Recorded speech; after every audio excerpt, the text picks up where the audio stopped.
Assalamualaikum sahabat Bekasipedia TV. Jumpa lagi dengan Pok Mira. Sekarang Pok Mira sedang berada di kantor Jasara Harja ya di Kota Bekasi ini. Nah, kita akan tanya-tanya nih dengan Bapak Kepala Perwakilan di Kota Bekasi PT Jasara Harja ya, dengan Pak Alvin Syahrin ya Pak ya. Selamat pagi Bapak. Salam sehat selalu ya. Iya nih Pak, boleh nih kita bincang-bincang sedikit nih ya. Kita mau tanya-tanya mengenai yang terkait dengan Jasara Harja nih, mungkin kan masih banyak juga ya dari sahabat Bekasipedia TV ini yang belum mengetahui apa sih ini Jasara Harja ya.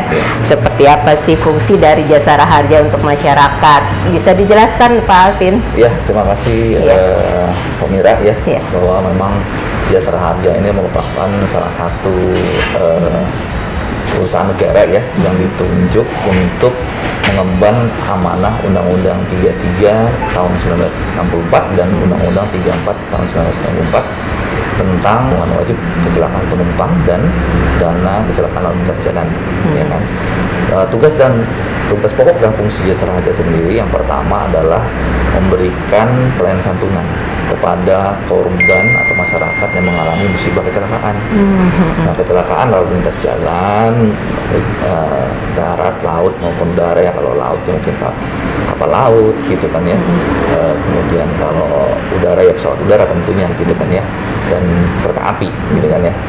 Nah, selain itu juga untuk memberikan santunan, Jasara Harja juga bertugas untuk menghimpun dana tadi yang seperti saya sampaikan, dana tanggung jawab wajib kecelakaan penumpang dan dana pertanggungan lalu lintas jalan gitu kan ya. Nah, itu dari mana? Untuk iuran wajib kecelakaan penumpang, Jasara Harja menghimpun dari biaya yang sudah termasuk premi, sudah termasuk di dalam ongkos ataupun tiket yang dibayarkan para penumpang nih. Penumpang yang menggunakan alat angkutan umum yang resmi gitu kan ya. Jadi misalnya bus gitu kan ya, kereta api, kapal laut, pesawat udara dan seterusnya gitu kan ya, memang difungsikan sebagai alat angkutan penumpang yang resmi, angkutan laut, udara, darat ya. Di dalam ongkos ataupun tiketnya itu sudah termasuk iuran wajib bagi penumpangnya sendiri. Jadi ketika terjadi kecelakaan yang melibatkan kendaraan tersebut gitu kan, maka para penumpang itu kemudian menjadi dalam jaminan Jasara Harja. Nah, kemudian bagaimana dengan sumbangan wajib dana kecelakaan lalu lintas yang seperti di dalam Undang-Undang 34 tahun 1994 itu merupakan sumbangan wajib yang dibayarkan oleh para pemilik kendaraan ya, yang dilakukan setiap tahunnya. Setiap tahun bersamaan dengan pembayaran pajak. Jadi yang memiliki kendaraan nih, baik sepeda motor, mobil gitu kan ya, seperti mobil pun ada macam-macam, ada mobil pribadi, mobil angkutan umum maupun truk misalnya kan gitu. Nah, itu ada kewajiban untuk membayar atau melunasi sumbangan wajib setiap tahunnya.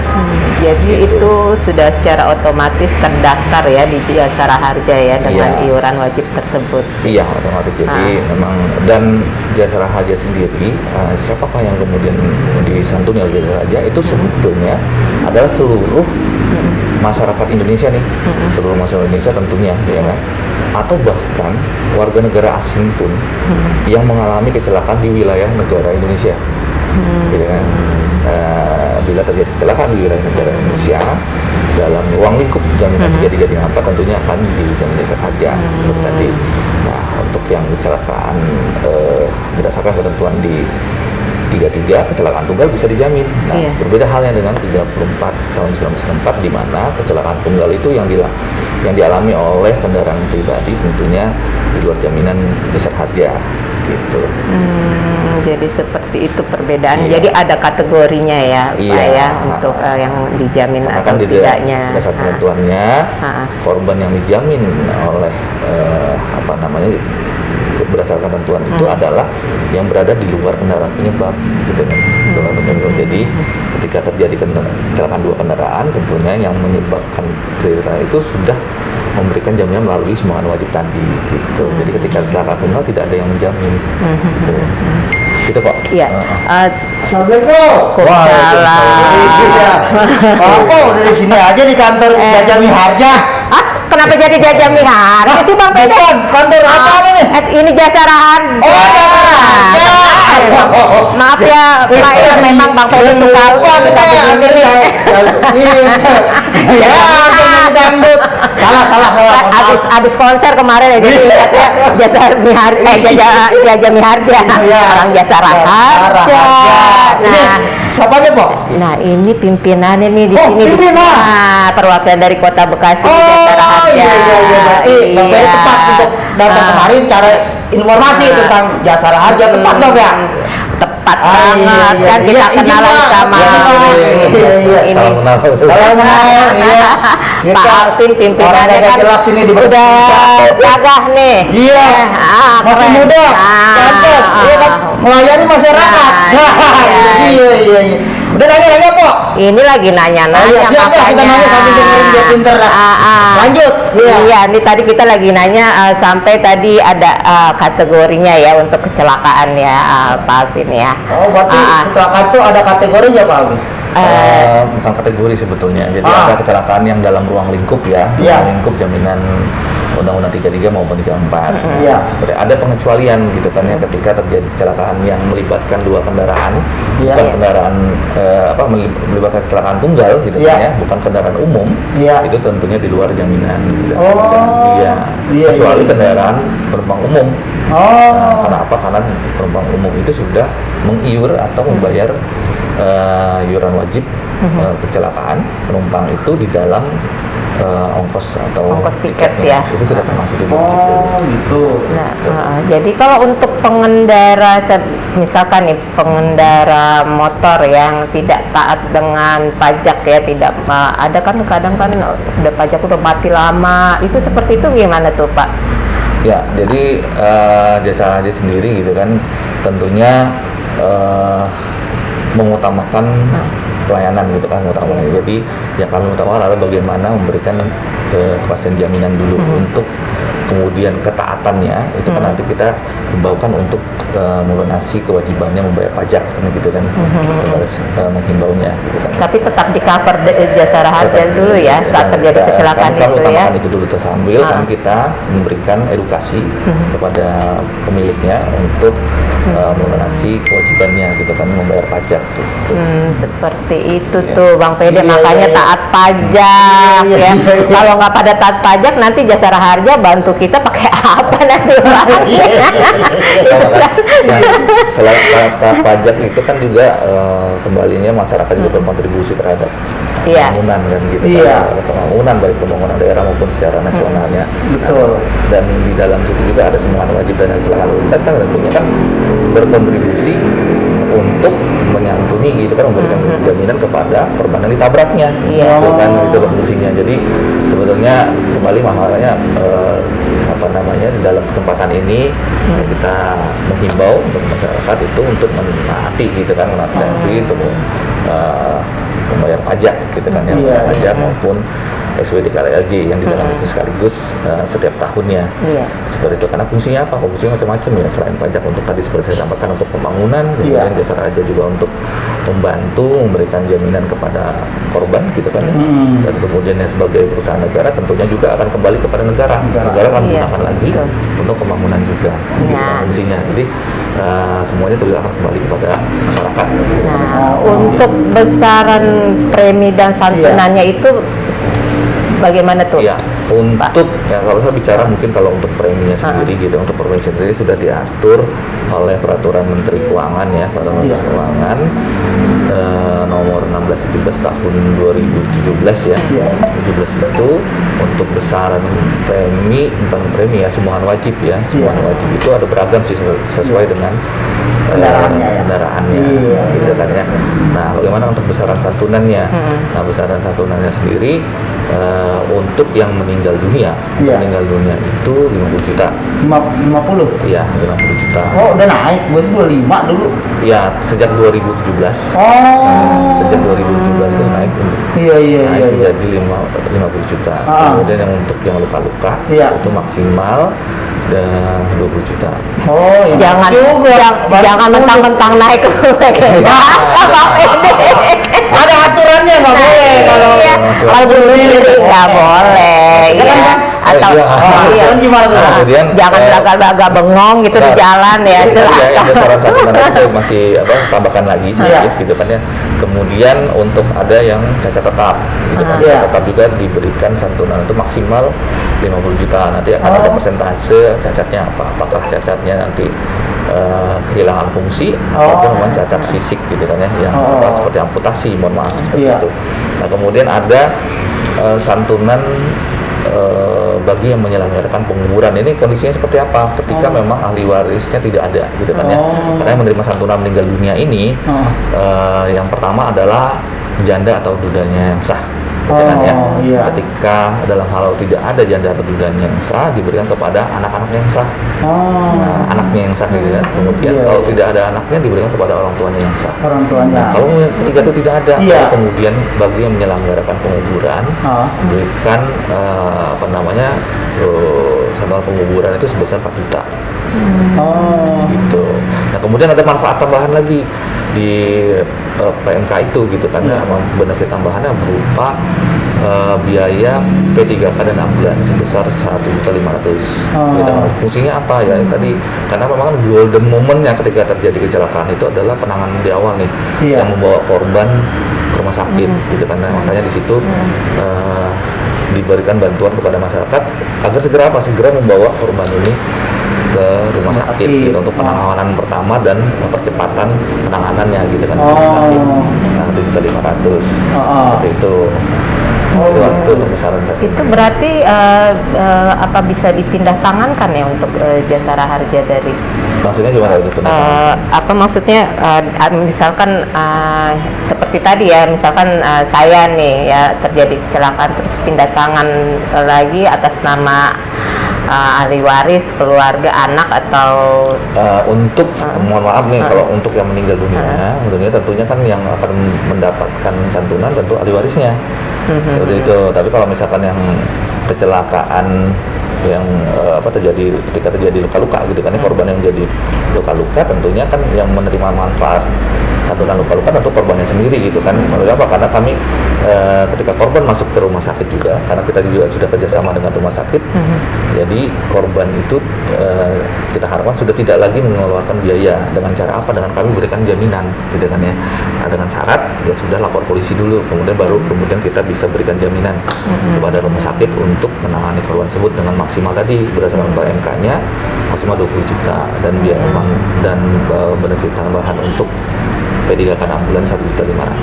Nah gitu, jadi artinya langsung kita akan ganti nih biayanya korban di rumah sakit itu langsung bayar ke rumah sakit gitu kan. Langsung kita melalui overbooking ke rumah sakit sehingga masyarakat itu tidak lagi mengeluarkan uang, tidak lagi